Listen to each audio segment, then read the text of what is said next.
Welcome back to Blind My Morris. It's a cold, wet autumn day, and my ignition light is not coming on. So, this is what I'm going to do. So, first of all, the car is running fine. So, I know that it's not an issue with it starting because, of course, if the lights didn't come on, they could be a main issue with the whole circuits in the car. But I know that the car is running because we took it out today, so that's fine. You can see that the oil warning light is on. So the first things that I'm going to do is check that there's no issue with the charging circuits themselves. So I'm going to get a multimeter and I'm going to check that. So why does it even matter if the ignition warning light doesn't come on? Well, it matters all year round, but particularly as I'm going into winter because I want to know if there's a problem with my charging circuit. And the only way to know that when I'm driving along is to see if the ignition light comes on. So if I can't see it, I won't know if there's a problem until the car then no longer runs. So it's my first warning of an issue, which is going to be really important in the dark during the winter.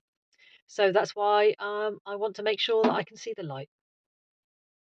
Okay, so I've checked that and I'm happy that there's good volts in the battery. It's 12.9 when the car is off, and it's going up to 14 when the car's running. So I'm happy that the charging system is working, but still I've got no ignition light. So the next thing I'm going to do is see if the light comes on if I take out the light from the back. So what I'm going to do is I'm going to open the glove box here and I'm going to pull the parcel shelf to one side. Okay, so here's the view from behind the dash. So you can see the wiring, the main wires. So you've got the pull start, etc., and all the wiring. And then beyond that, you can see the back of the central speedo. So hopefully the nearest thing that you can see is a silver light unit and then a black piece where the bulb is. And that's the bit that I'm going to pull out.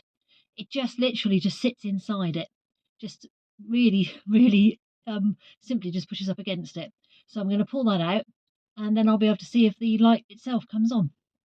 Okay, so I'm now going to pull out that connection from the back. And here it is. Hopefully you can see that if I angle the camera. There it is there. So I can just rest that there and I'll be able to see if the light comes on. Here we go.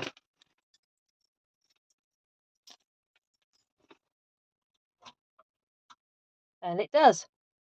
So that's fine. Mine works. Now, if you did that and yours didn't, the possibilities are that it's the wiring, in which case you'll need to look at the wiring. It could just be a case of fiddling about with the wiring at the back, or it could be the bulb. If the bulb had gone, obviously it's a screw-in bulb here, so you would unscrew it, you'd push it in and then unscrew it and then replace the bulb. So it's not the wiring, it's not the bulb for me. The issue has therefore got to be with the lens itself on the central speedo. As of ever, there's always options. Now I could take all this apart. You'd have to undo the speedo at the back and then pull forward, undo this and then pull it forward, and then you would be able to get at the switches on the back and then look at what the problem is. I could do that, but that's quite a lot of work and I might disturb other things. So what I'm going to do first of all, before I even think about doing any of that, is just see if I can move from the back this little lens on the ignition warning light and see if that makes a difference. Now the way I'm going to find out if it makes a difference is by putting a torch around the back so that as I move it, I can see if light comes through. And then I'm going to see if I use a little instrument, if I can make a difference to the light that comes through. Now there's a lot of wires around here that come straight from the battery.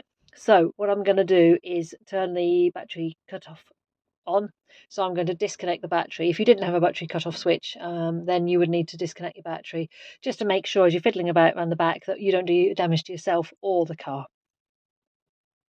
So I've now turned off the battery. So I'm going to go in from the back and I'm going to try and fiddle about with the lens, and I'm going to put a little torch inside so I can see my light is shining through. Okay, so with the battery off, I've gone in from the back through the side of the glove box, and I've used a little tool like this to go in through where the light goes in, and with the torch I'm then able to put the torch up to where the light would go, where the bulb would go, so I can see if I've made a difference or not. So that's the size of the instrument I've used, and let's see if it works. And there we go, nice bright ignition switch. So I hope that helps you. I'm going to go and have a cup of tea now.